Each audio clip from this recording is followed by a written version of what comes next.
Waziri wa mambo ya nje wa Iran Abbas Araghchi amesema nchi hiyo itatumia njia zote za kijeshi chini ya haki yake ya kujilinda. Taarifa iliyotolewa imesema Araghchi amefanya mazungumzo ya simu na wenzao katika nchi ikiwa ni pamoja na Saudi Arabia, UAE, Qatar, Kuwait, Bahrain na Iraki, akiwajulisha kuwa Irani itatumia uwezo wake wote wa kujilinda na kijeshi chini ya haki halali ya kujilinda, kulinda mshikamano wa Iran.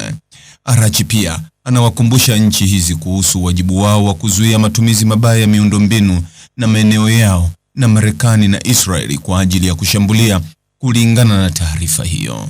Na baada ya mashambulizi ya Marekani na Israeli dhidi ya Irani na kisha Irani kurudisha mashambulizi, tumekuwa tukisikia kutoka kwa viongozi wa dunia. Rais wa Tume ya Ulaya Ursula von der Leyen ametahadharisha ya kwamba Umoja wa Ulaya umechukua vikwazo vya kina kwa sababu ya utawala wa kikatili wa Iran. Tunawaomba pande zote zizingatie ukimya mkubwa, kulinda raia na kuheshimu kikamilifu sheria za kimataifa.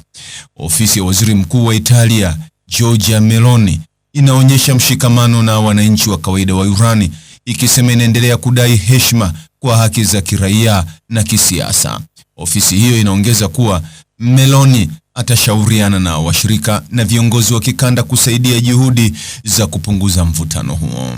Naye Waziri Mkuu wa Australia Anthony Albanese amesema nchi yake imesimama pamoja na watu wajasiri wa Irani katika mapambano yao dhidi ya ukandamizaji na inaunga mkono Marekani katika juhudi za kuzuia Iran kupata silaha za nyuklia.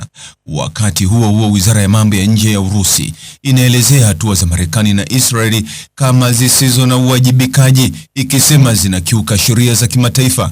Urusi inaita kurudi kwenye suluhisho za kisiasa na kidiplomasia.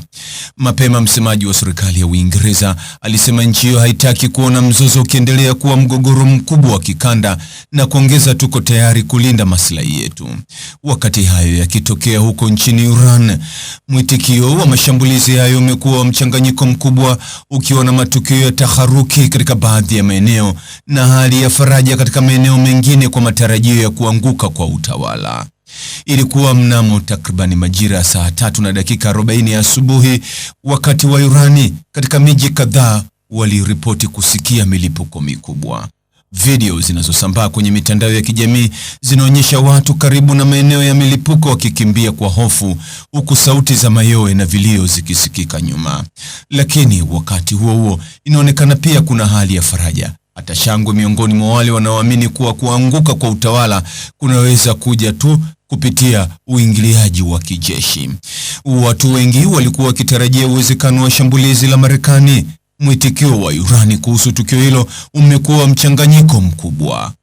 Mimi nikifa, msisahau kwamba sisi pia tupo, wale tunaopinga mashambulizi yoyote ya kijeshi, wale tutakaogeuka kuwa namba tu katika ripoti za vifo, Muirani mmoja aliandika kwenye mitandao ya kijamii. Mwingine aliandika hivi: laana juu ya udikteta wa Kiislamu uliosababisha vita hii. Tayari tumestahimili vita vitatu. Wairani wengi waliopitia kile kilichoelezwa kuwa mmoja ya ukandamizaji wa umwagaji damu zaidi dhidi ya raia katika historia ya kisasa, wanasema sasa wanakaribisha mabadiliko ya utawala, hata kama yatakuja kupitia uingiliaji wa kijeshi na kuuawa kwa maofisa wa ngazi za juu.